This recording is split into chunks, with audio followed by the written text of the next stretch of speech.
Google पे कभी ना ये सवाल लिख के देखिएगा। ये सवाल ये है कि ज़िंदगी में किस तरह के लोगों को एलिमिनेट कर देना चाहिए। या अभी मैंने बैठे बैठे लिखा है, गूगल कहता है ये 8 तरह के लोगों को ज़िंदगी से निकाल दें। बताऊं कौन से हैं जी? पहले वो कहता है जी उन लोगों को निकाल दें जो आपकी रिस्पेक्ट नहीं करते।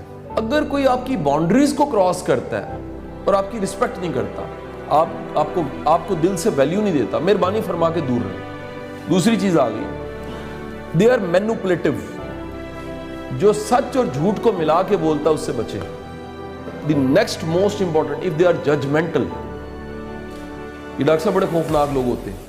दे ऑलवेज जज, ये आपकी नमाजें चेक करेंगे, ये हर जगह आपको ना बताएंगे कि यहाँ पर आप ठीक हैं, यहाँ पर हर वक्त वो कंट्रोल कर रहे होंगे। And the most important is the कि जब आपको काम पड़े और ये अकेला छोड़ के चले जाए, इनको भी छोड़